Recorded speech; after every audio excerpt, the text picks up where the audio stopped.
Ma diciamo che da veterano cuoco che sono ormai, l'oca a casa mia è stata una promozione voluta dalla Chaîne Rôtissier, che è un'associazione gastronomica francese, che appunto ha l'oca come riferimento. Da allora in poi, da 20 anni a questa parte, abbiamo iniziato in varie formule a fare l'oca disossata, ripiena con le castagne. Quest'oggi invece la facciamo con le mele di Monfumo. Voi sapete che a Monfumo da 8-10 anni a questa parte abbiamo creato un'associazione in melocoltura che cerchiamo le varietà più antiche di Monfumo che ci sono, che non sono proprio belle da vedere, però vi assicuro che sono molto buone. Vedete come sono più o meno le mele di Monfumo. Questa è una delle più belle, una qualità che sta, e questa è un'altra mela molto buona, però è brutta da vedere. Perché? Innanzitutto dipende dalla tipologia e da dove sono le piante. Se sono all'umido fanno questa patina attorno, che basta con un coltellino così lievarla. Andiamo a riempire l'oca, oltre che dopo la sfiumata, fare tutte quelle cose là, salata e peperata, abbiamo messo della salvia dentro e andiamo a metterci,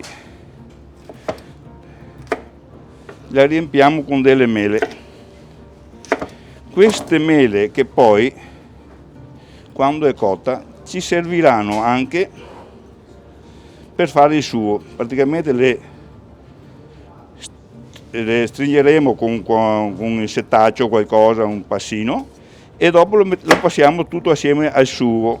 Una volta fatto questo lavoro andremo a legarla. Come vedete ho fatto delle incisioni anche qua sulle cosce, perché sono i punti fondamentali, i più resistenti alla temperatura, e perciò il calore fa fatica a penetrare. Adesso questa qua la mettiamo nella placa con sedano e cipolla. Non mettiamo le carote abitualmente, perché la carota tenderebbe a dare il dolce, e l'oca è una carne abbastanza dolce oltre che grassa. Adesso questa la inforneremo inizialmente sui 180 gradi, 180-200, io lo faccio su queste cotture in forno statico, non la faccio in forni ventilati, per circa di 180 per circa un'ora. Dopodiché buttiamo via il primo grasso che lei rilascia, la buttiamo via, la bagniamo con del vino bianco, la copriamo e la abbassiamo di temperatura a 150 gradi per altre 3 ore, 3 ore e mezza, anche 4. Il 13 agosto del 70 mio papà, piuttosto che mandarmi in ferie, mi ha detto: è meglio che dovrai lavorare. E da là ho cominciato a lavorare al Cipriani, mi ho trovato un posto al Cipriani per fortuna, e ho cominciato dalla gavetta e avanti. Innanzitutto gli consiglio sempre di fare la scuola alberghiera, che al giorno d'oggi i 5 anni sono obbligatori, ma servono.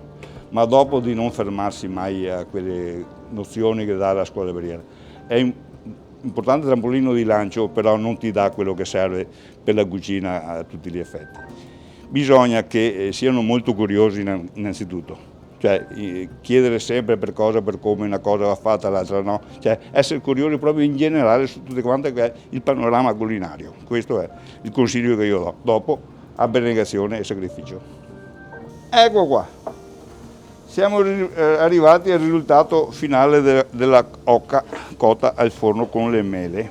Adesso l'oca viene aperta, leveremo le mele che sono dentro. È che è meglio avere un morto in casa che l'oca sul cortile. Questo per dirvi quant'è il paragone, perché non è redditizia. Questo è il... Allora, questa l'oca arrosta. Noi ci mettiamo questo sugo, la abbiniamo con questa mostarda che facciamo sempre noi, con la mela cotogna e arancia candita.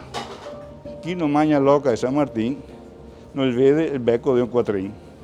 Buona mangiata e tanti soldi.